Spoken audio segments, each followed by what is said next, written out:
Uma dúvida, dá para dizer que o Paco Roca é linha clara? Eu tinha pensado nisso. Eu não enxergo ele dessa maneira, mas...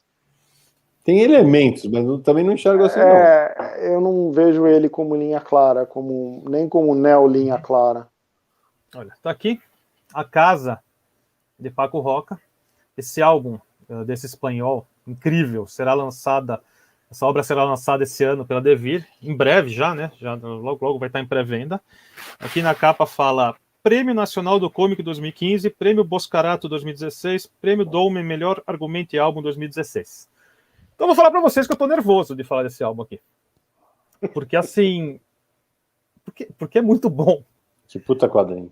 E é bom no sentido que você não vai... Olha, o álbum ele fala do quê? Ele fala de uma casa, como está no título, né? É uma casa, o pai dessa família, ele faleceu. Essa casa ele construiu quando eles eram pequenos, eles foram crescendo, era uma casa, eles chamam de casa de verão, né? Mas construíram ali, na cara e na coragem, né? O pai junto com a família, né? De fazer o sol, né? Colocar lá a estrutura, subir a casa, e aos pouquinhos fazendo, montando o quintal, plantando aos poucos, enfim. É toda aquela história de vida, ela adorava aquele local, né? Então, é um quadrinho que ele tem... O Paco Roca ele é um quadrinista que ele fala de sentimentos familiares, que ao mesmo tempo eles são imensuráveis, né? Você não consegue passar incólume a uma leitura desse quilate, não tem como. Mexe com você, mexeu comigo. Então, nesse quadrinho, eles voltam. Faz tempo que a casa está largada. E a primeira página, Samir, está na arte a primeira página. Tem como colocar? A primeira página é... Assim, eu vou colocar. Enquanto coloca aí, Sérgio, explica aí para o Ramon o que é linha clara. Linha clara. Tem uma matéria no Universal aqui para explicar isso, pô. Tem aliás, uma matéria que chama A Linha Clara e o Estilo Atômico, que é uma matéria que eu ganhei prêmio em 2010. Eu ganhei o HQ Mix com essa matéria, que explica a diferença da linha clara e dos outros estilos de arte franco-belga. E agradecer aqui Fala, Sérgio. Basicamente, a linha clara é um estilo de desenho tradicionalmente atribuído ao Hergé e os seus, digamos, as pessoas inspiradas pela técnica dele, pelo estilo dele, né? É um termo que vem da década de 80 e foi criada pelo um outro desenhista da linha clara, mais moderno, que é o Jost Swart. E então tem vários desenhistas aí que são desse estilo, né? O Asterix do Uderzo, por exemplo, não é linha clara. O Tintin é linha clara, né? Nos Estados Unidos o Serge Clair, que é europeu, é linha clara. O Yves Chaland é linha clara. Mas deixa eles lerem o texto e vamos voltar para a resenha do Nara Sé, senão o negócio vai longe. Ok, beleza. E agradecer aqui o Marcos Vinícius, que mandou o superchat para agradecer o conteúdo incrível. Se já rolou piada do Naranjo. O Marcelo Moraes Naranjo está perguntando se a Devir vai lançar no mesmo tamanho. Não dá para saber, mas possivelmente sim. E para o Rogério Moraes, quero ler o Rugas, mas está esgotado. Calma, a Devir vai reimprimir Rugas ao mesmo tempo em que lança a casa. Vai, Nara. Consegue pôr a outra imagem, Samir? É uma que tem só objetos. É uma imagem muda. Que seja... É a primeira página, na verdade. Você sabe que o nome do quadrinho é A Casa. E logo na primeira imagem... O Samir caiu. O Samir sumiu. Ele foi procurar a casa. Enquanto o Samir volta... Eu vou mostrar a primeira página. Não, calma. Daqui a pouco ele já vai voltar. Relaxa que ele já volta. Essa edição do Naranjo já é a edição que vai ser lançada no Brasil? Não. Essa edição é a edição portuguesa, da editora Levoar, lá de Lisboa. E é uma edição... Foi nessa edição que eu também li. E é um negócio absurdamente espetacular. Realmente é uma matéria... Olha o Samir voltando ali. Minha internet despencou. Imaginei. Vou botar de novo. A casa caiu, Alex. A casa caiu, diz o Alex Barros. E a Gabi Lemos colocou aqui no chat o link da matéria do Codespot para quem quiser, tá? Obrigado. Tá bom? Obrigado, Gabi. 326 likes, hein, moçada? Vamos dando like aí, com 284 pessoas aqui assistindo a gente. Vamos nessa. O Samir Naranjo queria a página com os objetos. É, A página com os objetos. uma acho que é a página primeira muda. imagem. Vamos ver. Vamos lá. Na verdade, é a segunda página do quadrinho, essa que nós vamos mostrar agora. Você já sabe que o quadrinho é sobre uma casa, né? Então, quando você começa na primeira página, tem um senhor. Essa aí, né, Nara? Isso, essa é a segunda página. Então você já está vendo aí a casa degradada, né, pelo tempo. Já dá para perceber as árvores todas sem folhas, as laranjas saídas no chão, o vento batendo, o jardim largado, um vaso ali quebrado. Então ele já faz ele faz o silêncio falar muita coisa aqui quando você começa essa leitura. Nossa, eu tô arrepiado, velho. A partir daí você vai caminhar no tempo junto com uma família. Primeiro começa com o José, que é o filho do meio. São 3 filhos. O Vicente é o mais velho, o José é o do meio e a Carla é a caçula, né? O que acontece? Eles estão indo se reunir na casa que o pai vivia, essa casa onde eles cresceram, passando as férias nessa casa. A mãe faleceu, na sequência, um tempo depois veio a falecer o pai. Eles estão indo lá se encontrar para decidir justamente o que fazer com a casa. O José é o primeiro a chegar. Ele é considerado pela família o sonhador, né? Aquela pessoa avoada que tinha sonhos, e ele realizou sonhos. Ele virou um escritor bem sucedido, mas ele achava que o pai nunca tinha dado bola para isso. Simplesmente o pai, ele levava toda hora recortes de jornais e revistas onde saia matéria sobre ele, né? Críticas, e o pai não falava nada. O mais velho, o Vicente, é o pragmático, tipo super parecido com o pai. É aquele cara que vai lá e constrói, faz acontecer. E a Carla, a caçula, é um doce de pessoa. Eles vão descobrir que o pai falava sobre eles a partir de um vizinho, que é o Manolo, que acaba aparecendo para ajudar, quer ajudar a cuidar do quintal, que o quintal está largado, vai morrer todas as flores, todas as plantas, etc.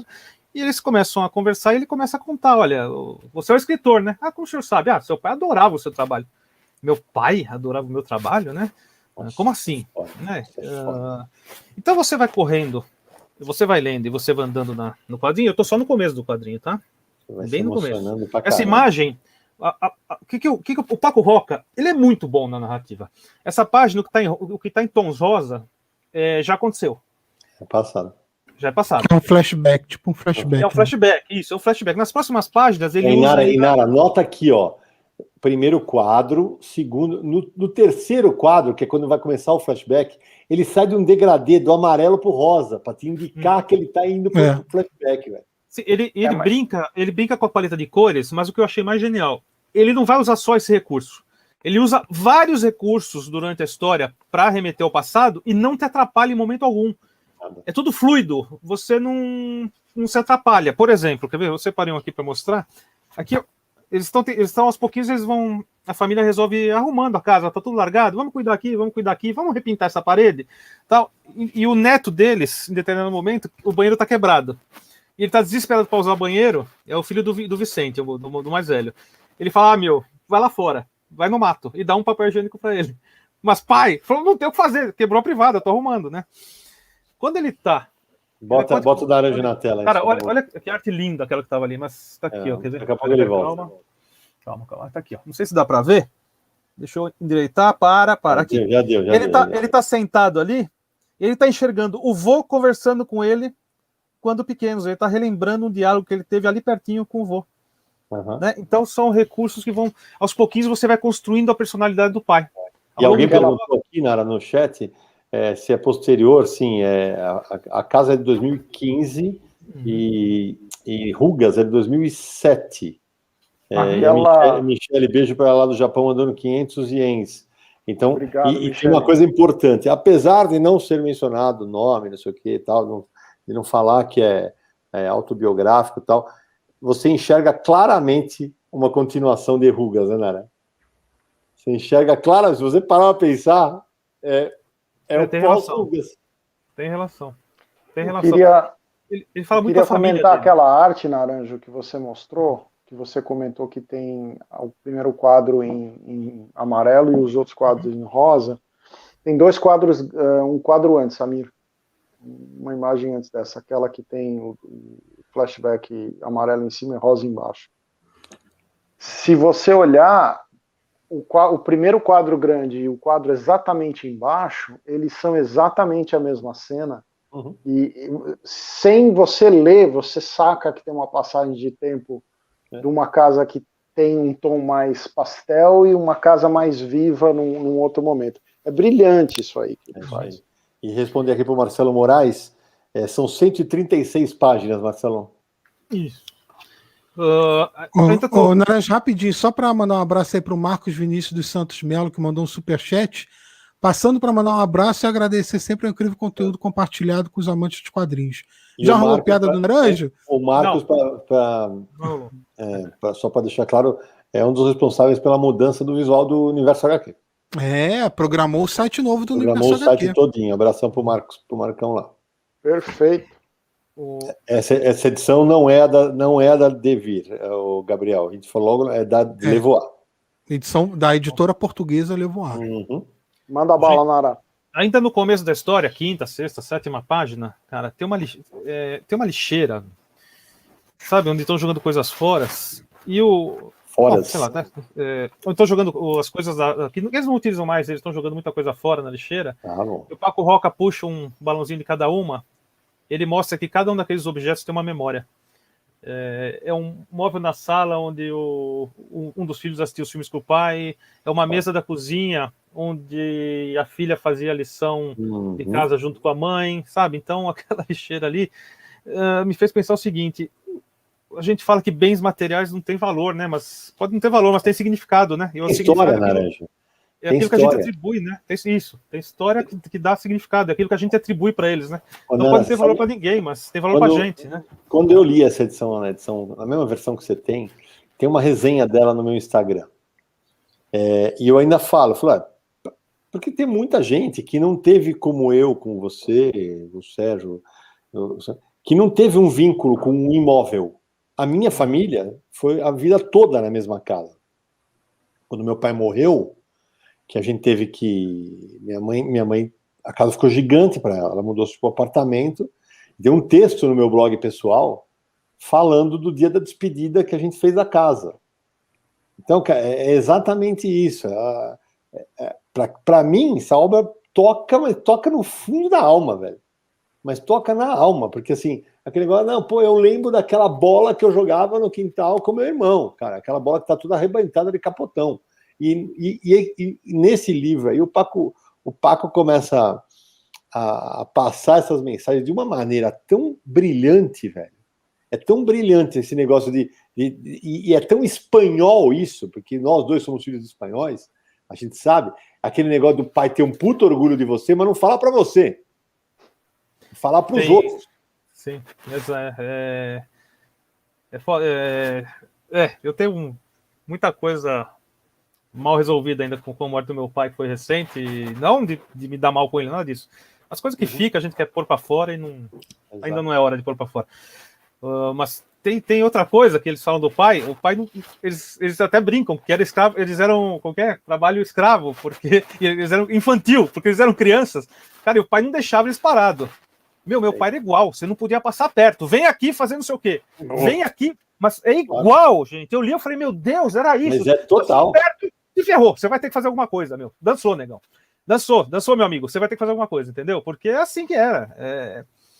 Era parte da vida da gente, né? Tinha que ajudar. Eu vou contar um negócio muito, muito particular, que eu nunca esqueci desse.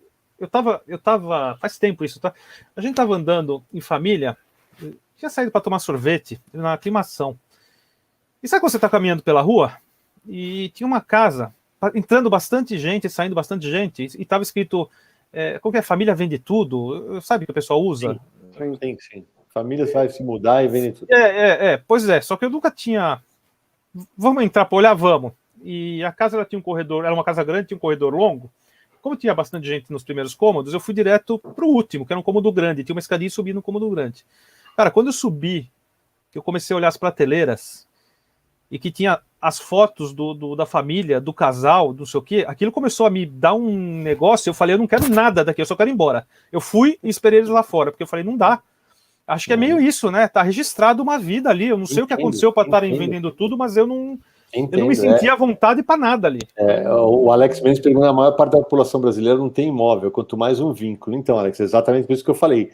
Talvez não toque todo mundo, mas Mas vai ter leitor que vai sacar que é muito mais do que a casa. É a relação familiar que está sendo tratada ali, entendeu? Exato, que é o que eu ia falar agora. É justamente isso. Os irmãos, eles se encontram e rola uma tensão inicial, porque eles têm mágoa ainda do pai ter partido. O pai primeiro apareceu a mãe, aí ele passou a ficar sozinho na casa. E já viu numa fase que, por família, com filhos, netos, eles não tinham muito tempo de visitá-los, né? E aí ele fica muito doente, adoece, ele está se recuperando quando ele desiste da vida. E o quadrinho tenta explicar várias nuances que eu não vou contar aqui, mas está rolando essa tensão. E de repente, em função da casa, em função das memórias, em função de querer reconstruir aquilo lá, porque cada um tem uma memória afetiva, existe uma possibilidade deles se reencontrarem. Né? E isso tudo é trabalhado muito bem na história. O Marcel Farias escreve aqui: estou passando por esse momento, estamos vendendo a casa em que moramos a vida toda. E essa resenha está realmente tocante, dá para perceber que o Naranjo está tocado, tá? Quando o Naranjo começou, eu fiz assim, que eu estava arrepiado, porque essa obra também mexe demais comigo. Eu acho um quadrinho espetacular realmente. E alguém perguntou, sim, ela é em formato widescreen, ela é em formato horizontal, tá? Isso. Exatamente. Vou finalizar, mas o quadrinho é uma nítida homenagem ao pai do autor. E só vou citar uma frase do pós-fácil, porque essa frase eu li, é curtinha. Eu li, eu voltei nela. De acordo com... Deixa eu ver quem escreveu o pós-fácil. Só um segundinho, por favor. E, né, vai descobrir que algum parente dele chamado Naranjo. Foi Fernando Marias quem escreveu o pós-fácil. E a frasezinha é o seguinte... como eu falei, né, a casa é uma homenagem ao pai do autor e é um livro, tá aqui, essa fase do pós-fácil, é um livro que permitiu ao autor desenhar o tempo que se vai, o que se foi e o que se irá. E é isso, é o tempo que se vai, o que se foi e o que se irá, é justamente isso.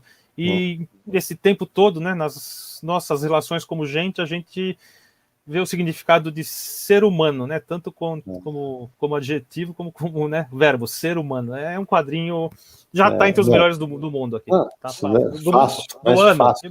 É do mundo mais também. Fácil, né? Mais fácil que vai estar. E assim, esse prefácio é exclusivo da edição portuguesa. E ele é brilhante. Eu, se fosse a Devir, tentaria um contato com o autor para publicá-lo no Brasil, porque esse texto fala muito sobre o que é a obra, muito mesmo. Realmente, o Yuri Mazetti fala que já estou vendo que eu vou chorar nessa HQ. Perdi meu avô recentemente e ainda foi na casa dele, após o ocorrido. E ainda não fui na casa dele até após o ocorrido. É uma casa nesses moldes carregada de história. É isso, a casa de família, né? Aquele negócio, é a família mesmo, o sentimento mais próximo que tem de família. E você vê como são engraçadas essas coisas, né? Todo mundo tem uma relação diferente quando tem uma situação dessas com uma casa, né? Eu tenho uma diferença de 17 anos com o meu irmão mais novo. Então, nós vendemos uma propriedade ano passado, que foi até meu avô que construiu, e eu tenho uma relação com essa propriedade uma relação muito grande, muito afetiva, histórica. Meu irmão, 17 anos mais novo, ele não pegou nada disso. Então, para ele, as memórias todas eram ou não era uma coisa que ele se apegava muito, ou eram memórias ruins para ele. É isso. Exatamente o contrário da minha relação com a propriedade. Mas é o que você falou. Cada um vai ser tocado por essa obra de uma maneira diferente. Eu falei, a obra, até hoje nós vou alongar um pouco mais só para contar para a galera, que é o seguinte: esse texto que eu escrevi, eu vou tentar achar aqui, enquanto eu falo aqui, que eu escrevi no meu blog, assim, a casa dos meus pais foi onde a gente cresceram os 4 filhos, tal, não sei o quê. E foi lá que, eu até falo no texto, que eu joguei bola com meu irmão no quintal, que eu me vesti de Papai Noel para meus filhos e sobrinhos, que meu pai fazia isso antes de mim. Então a casa tinha muita história. A gente, numa fase muito difícil da vida, minha mãe quase perdeu a casa, porque ela ia para leilão e a gente conseguiu segurar a onda, eu e minha irmã, beleza, tal, e as coisas deram uma virada na vida, né? E aí, eu sempre tive eu sou mais brincalhão dos irmãos, tal. Então eu juntava meus sobrinhos todos e era sagrado fazer caça ao tesouro. Então eu escrevia, fazia caça ao tesouro, não sei o que, espalhava a pista pela casa, a molecada saia correndo, não sei o que. Aí eu prometi que na noite de despedida em 2013, eu ia viajar para Frankfurt para um evento de livros que eu ia pela MSP. E aí, quando eu estou em Frankfurt, é o dia que minha mãe desocupa a casa. Aí eu postei esse texto. Eu vou ver se eu acho aqui o texto. Nós nos encontramos nesse dia. Foi, a gente se encontrou lá. E aí, quando eu estou lá quando eu juntei a família toda para a gente fazer uma caça ao tesouro de despedida da casa. E assim, os netos mais novos eram gêmeos, tinham acho que 7 anos. A mais velha tinha 21, se eu não me engano, acho que 21, 21. E todo mundo, apagamos a luz, todo mundo de lanterna, fiz uma caça ao tesouro especial, blá, blá, blá, e aí no final, a história é maravilhosa, porque o final da história, assim, o prêmio tinha um negocinho, a gente vai sair dessa casa, mas essa casa não vai sair da gente. E aí, bom, beleza, o tempo passou, a casa foi vendida, o tempo muda, as coisas, a vida gira, tal. Aí no ano retrasado, desculpa, eu estava no Rio de Janeiro, no dia que o Flamengo ganhou a Libertadores. Eu tinha um voo para voltar para São Paulo, ia dar uma palestra e ia voltar às 8 da noite. Eu já virou, estamos contando história aqui já. Aí a minha irmã, mais nova, me fala assim, onde você está? Assim, no WhatsApp. Eu falo, no Rio, por quê? Que hora você vem? Eu achei estranho. O que você está falando? Quando é que eu venho? Não, eu vou já à noite, mas por quê? Aconteceu alguma coisa com as crianças? Com a mãe? O que aconteceu? O que foi? Ela pegou e escreveu assim, ela mandou um vídeo e escreveu assim, estou precisando de alguém para fazer uma caça ao tesouro. A minha irmã comprou a casa de volta. Essa história. É óbvio que eu já estou com os olhos tudo marejados aqui. Eu lembro e quando aí você mostra contou... o vídeo da minha mãe entrando na casa de novo. Velho, essa história me chacoalha. A gente que conhece você há 20 anos, a gente lembra bem tanto do momento que vocês estiveram apertados, quando a sua irmã trouxe de volta a casa, né? Exatamente isso. E aí, olha que loucura, né? Então, a casa voltou a ser o lar pelo menos de um Guzmán, né? Mas que a gente se reúne lá, vamos voltar a ver todas as Copas do Mundo, se Deus quiser, lá. Eu lembro o Cine todo feliz mandando pra gente a notícia, né, que comprou a casa. E na hora que ela mandou a imagem, foto, vídeo. Meu voo era às 8, eu corri pro aeroporto, foi me antecipa o voo, velho. Eu fui embora às 3h30, peguei um voo às 3h30, cara. Aí cheguei, passei em casa, peguei meus filhos em pumba. Todo mundo para casa, eu ia falar, para casa da minha mãe, para casa da minha irmã. Na hora que eu cheguei, meus filhos entraram chorando na casa.